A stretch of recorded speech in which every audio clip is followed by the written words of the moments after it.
Editor here, and I'm going to be talking about unmasking desk rejection in the humanities. First, I'm going to do a quick presentation talking about what I consider the main points that you need to think about as you're submitting articles. And then I'm going to go through some questions that were submitted ahead of time and answer those questions. And then there will be some time for further question and answers for you. So feel free to put your questions in the chat and we will get to those. Um, so starting off, the first point I want to make is when you are submitting an article to a journal, you need to consider your audience. Think about the journals that you use the most. What are the ones that you refer to? Most likely, those will be the ones that are relevant for your own research and would be a good place for your research to find a home. Second, read the aims and scopes of the different journals to make sure that your article fits within the parameters. All journals will have on their web pages a description of the journal that gives a clear indication of whether or not your article will fit within their parameters. The second point is to read journal requirements carefully. Most journals have instructions on their web pages again that detail any specific requirements that they have. Make sure to read them completely and adhere to them. If they have a specific style guide regarding grammar, citations, etc., those are particularly important. And some may have special instructions for fonts and layout as well. But most likely it's things like citations and how they want you to do that within the article.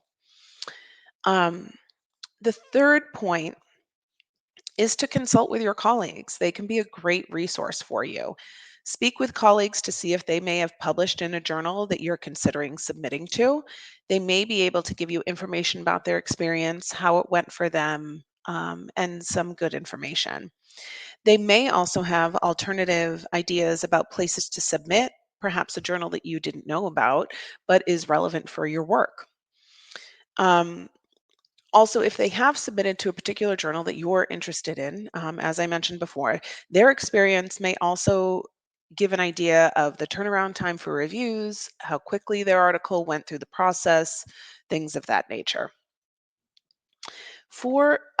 Make sure you have a clear argument and good language usage.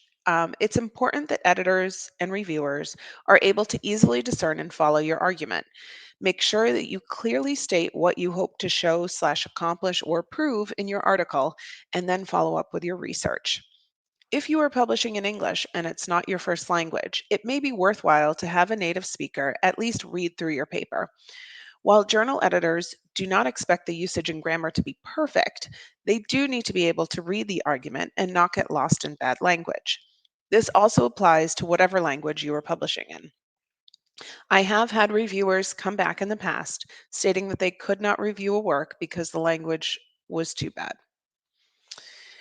Um, if you get further along in the process, be open to feedback. Remember that reviewers, for the most part, are offering criticism in order to help improve your work. They and the journal editors want to be sure that they are publishing high quality articles. Keep that in mind and try not to get upset or defensive about their feedback. Admittedly, there are times when you may not agree with a criticism.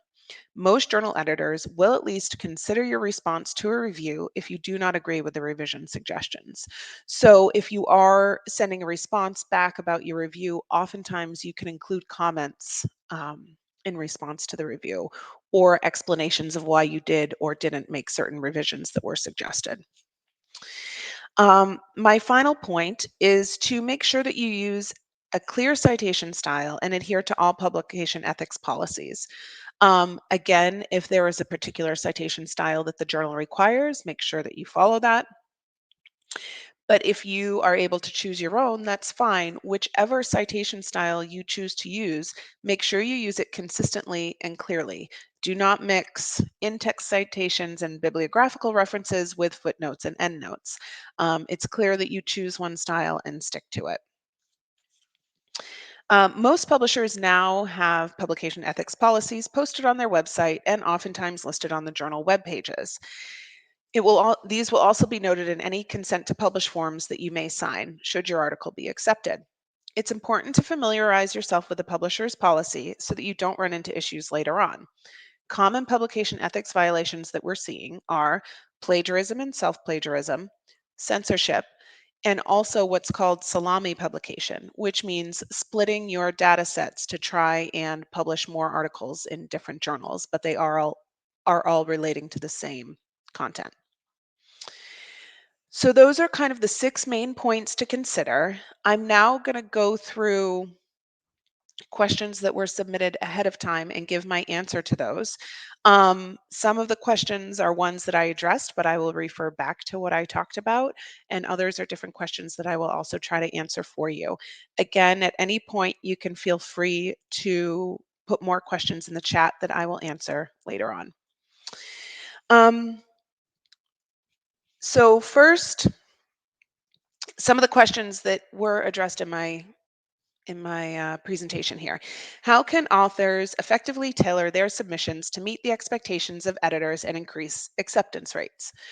So that would be the 3 points which I talked about, which are considering your audience, knowing the content of your article if it does relate to the journal, and also your language, making sure that you're presenting it in a clear way um, so that the editors can really see your research.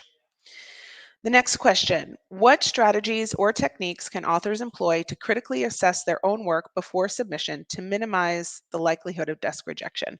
I think that kind of all of the points I touched on today really would help answer that question. So, thinking about your audience, reading the journal requirements, consulting with your colleagues, making sure you have a clear argument and good language, being open to feedback.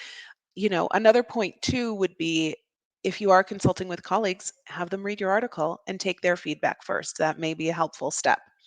And finally, using the clear citation style and adhering to publication ethics policies.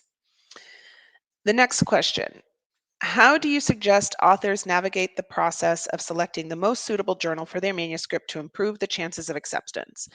This is mostly back to point one that I made, which was considering your audience, thinking about the journals that you use the most, and finding the one, reading their aims and scope, really making sure that they are relevant for your research. Next question: what resources or tools would you recommend for authors to better understand the preferences and expectations of different journals and their editors? So again, this would be considering your audience, looking at the journal's aims and scope, looking at the journal's requirements, and also consulting with your colleagues to see, if they are familiar with the journal, if they think your research really fits there, if there may be another journal that's appropriate.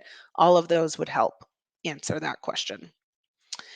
Um, the next question: in your experience, are there specific types of research or writing styles that are more prone to desk rejection? How can authors in those fields better prepare their manuscript? I don't think that there is a particular writing style that is better than another, but bearing in mind that if you are writing an academic article for an academic journal, it will be perhaps a bit more formal in the writing style than it would be if you were doing, say, a blog post.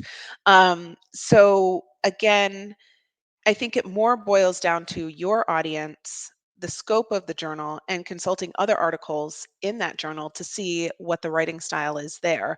Um, Looking at other articles that have already published in the journal kind of give you an idea of what the journal is looking for, what it's publishing, and the writing style that those authors implemented.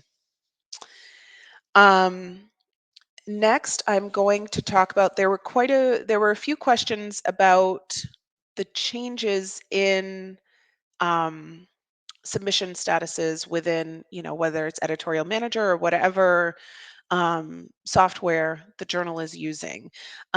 So what I'm going to do for this one is just kind of read the different questions that I got, because I think that one answer will kind of address all of the questions. So the first question was: my paper was submitted to a Scholar One journal and the submission status changed in the following way: from awaiting review assignment for 2 weeks to awaiting AE recommendation for 1 week, and now it is, quote, awaiting SE decision. Should I expect a desk rejection? The next question was: Does a status change from awaiting reviewer selection to awaiting ED recommendation imply desk rejection? The third question was, does a status change from, quote, assigning editors to evaluating recommendation indicate desk rejection? And fourth, just a more general, does my manuscript status indicate desk rejection? So, as you can see, these four questions are all about various stages of review once an article is submitted. I don't think that any change within the system is necessarily an indication of rejection, aside from the final decision of whether or not an article has been rejected. Once a journal article has been submitted, the editors are working to assign reviewers for the article. So changing from awaiting to review to awaiting AE recommendation may mean that they are waiting for some of the editorial board members to suggest names. Finding a reviewer, and different journals have different workflows, but essentially they all boil down to the article coming in, somebody taking a quick evaluation of it first, and then it going to reviewer. And finding reviewers sometimes is easier than others. It depends on the reviewers that are available, have time to do it, things like that. But as the article status is changing, I don't think that it necessarily is an indication that it's going to be rejected. It's just an indication that it's moving through the process, whatever that specific process for the journal may be. So assigning editors is that the article is being assigned to the editor within the journal that is most familiar with the topic that that article is about. Evaluating the recommendation is most likely looking at the editor's recommendation, but that recommendation could still be that this needs to go out for review. Or it could be that maybe it needs to be revised a little bit and resubmitted.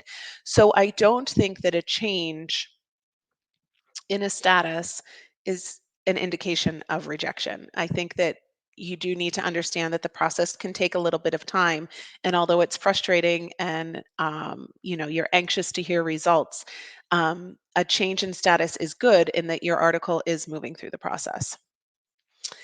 Um, Next, there were a couple of different questions about why manuscripts are rejected or things of that nature. So I'm going to go through those questions next. So, a couple of different questions. Why do some editors reject papers without stating the reasons for rejection? And can I ask the journal reason for desk rejection of my paper while a highly similar paper was accepted? Each rejection is a case by case basis, but I would think that the most common reasons that an article is rejected is one, that the article is outside the scope of the journal, or that the topic was not presented well, either with the content or it wasn't written clearly and easily understood by the editors. You can ask for an explanation of why your paper was rejected, but that does not necessarily mean that the editor is going to respond. Um, in an ideal world, journal editors would give helpful feedback to try to get your article published in another place. However, realistically, they are dealing with many submissions every year, and they can't necessarily, on top of other jobs, and they can't necessarily take the time to write a long explanation as to why they haven't accepted your article. But it certainly doesn't hurt to ask. Um, and also bear in mind, kind of like I said, the two most common reasons for rejection would be outside of scope and the content not being presented well. Some more questions that relate to that. Oh, well, there was one specifically. Can you elaborate on the most common reasons why manuscripts are desk rejected, which are the two that I gave you? Um, what are the key elements or criteria that editors typically consider when reviewing a manuscript at the desk? I think, again, this relates back to that.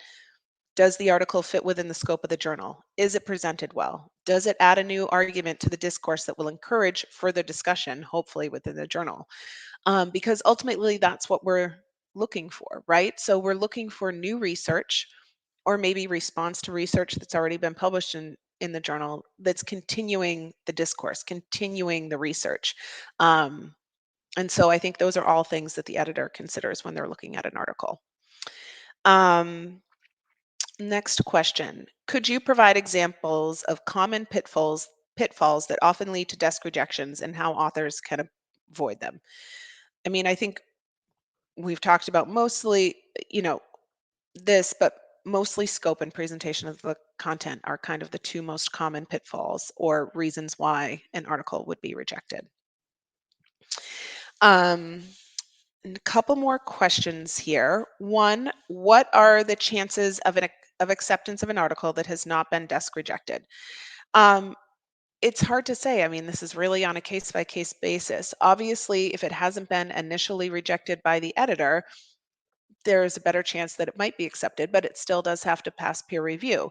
And there still may be some stages of revisions. Occasionally an article is reviewed and it gets sent back saying, do some revisions and send it back to us and we'll see how it goes. Um, so there's not a hard and fast number that if it's not desk rejected, oh, X percentage will be, X percentage won't be. It depends on the article. It depends on the journal. There are a lot of factors playing into that.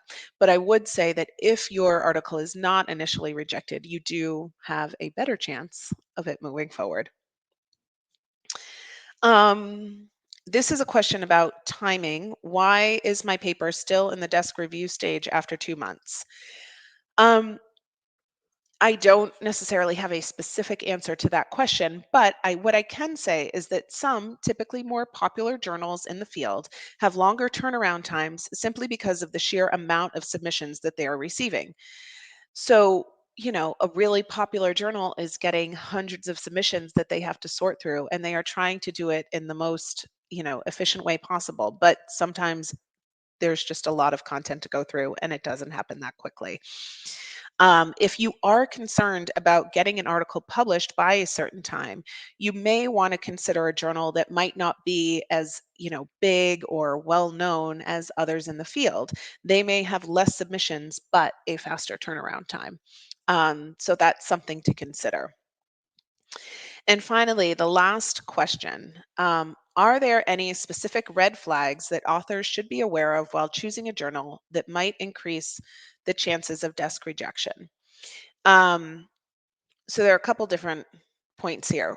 One thing to consider is if you're looking at a journal and it does primarily special issues, that means that they mostly commission articles for the journal instead of looking at submissions that are sent in. So that may indicate that your article will not be accepted because they're filling the journal with articles they've commissioned instead of articles that are submitted.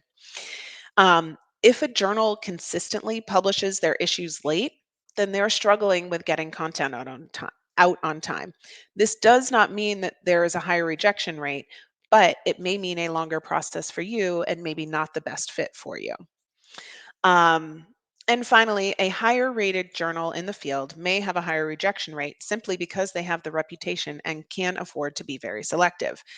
While I don't want to discourage anybody from submitting to great journals, bear in mind that it may be harder to gain acceptance from them. And if you really are needing to get content published, it may be worthwhile considering another journal in the field. Um, so I hope that my 6 points and the answers to these initial questions were helpful. And I would like to now open it up to questions that you may have that came up during this or other questions that you saved for me. I'd be happy to answer them.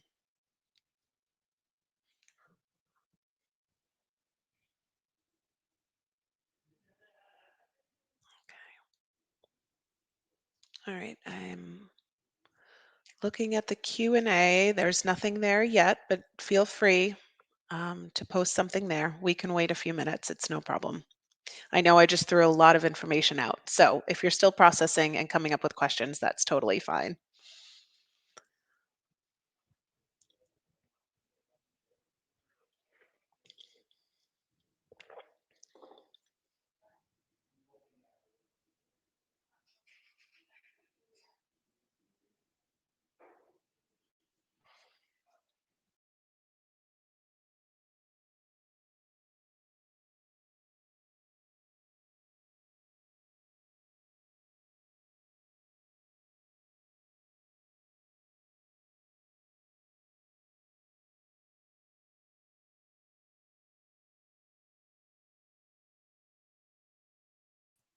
Oh, my apologies. My Wi-Fi went out for a second. So Apologies for disappearing there, but we're back online now. So if there are any questions that you have, feel free to put them in the Q&A box.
Oh, okay. I see there's something. Okay, so the question was, I want to know if a paper presented at the ECCE conference can be submitted to a journal. In case it can be submitted, how much of it should I revise and what percentage of the content can be the same as the ECC paper? Um, so the first question would be is um, if your involvement in the ECC conference also um, included that it would be published somewhere. So occasionally conferences are organized and the conference proceedings are gathered into a volume and published. If that is the case, then you do need to consider maybe not publishing it in a journal because the content would be so similar. If it's not being in a going into a conference volume, then you can certainly submit it to a journal. Um, I think when you're thinking about revising it, there's not necessarily a specific percentage that has to be revised if it hasn't been published elsewhere. But you do want to bear in mind that the way an article is written to be presented at a conference may be a little bit different than how it's written to be presented in a journal.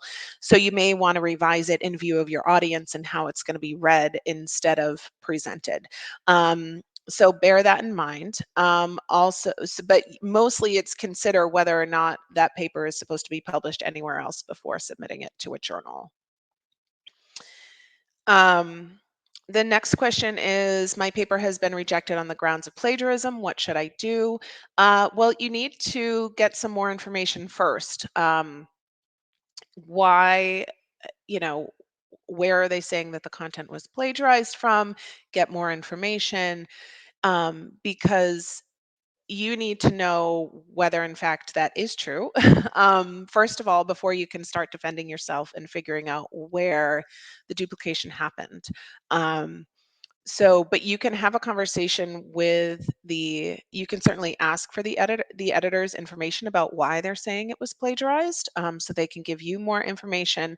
And then if needed, you can reach out. Most publishers do have people on staff who handle publication ethics who should be able to answer more questions about that. The next question is, can I ask the editor to publish a withdrawn manuscript after acceptance? Um, So was the I guess I'm a little confused about the question.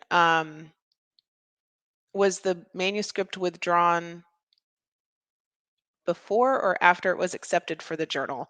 Um, I'm not exactly sure. So if a if you submitted an article and it was accepted and then you withdrew it and then changed your mind, I think it would depend on the editor. My guess would be that the editor may want it to go through the process again, if that is the case of how that happened.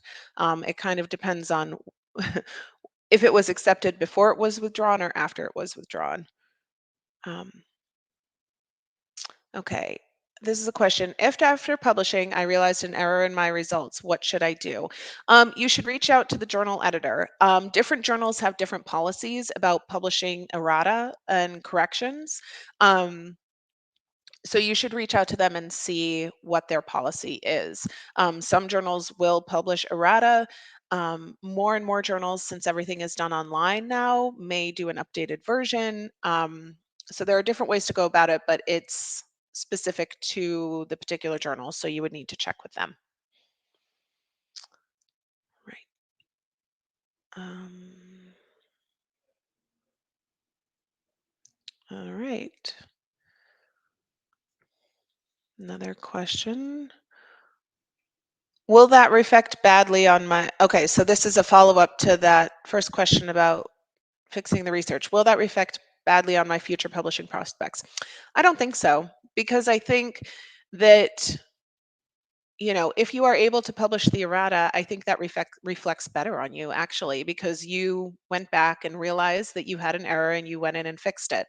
So I don't think that reflects poorly on you at all. And I, um, I think there are many times I've been working in publishing for a while now, and there are many times where later on authors find issues and we go back and fix them.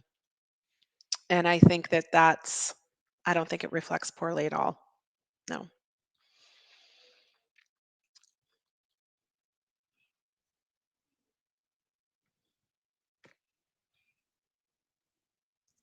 Right.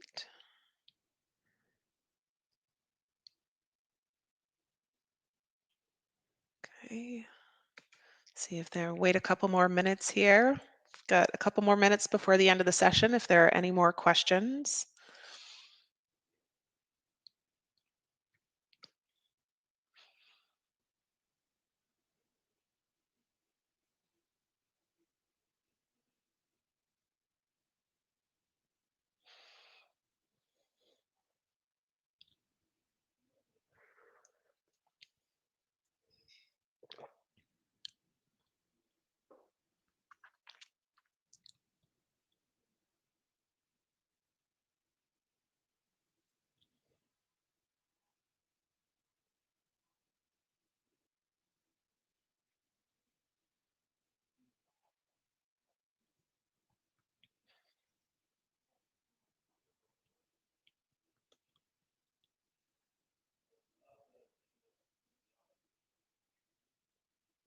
Okay.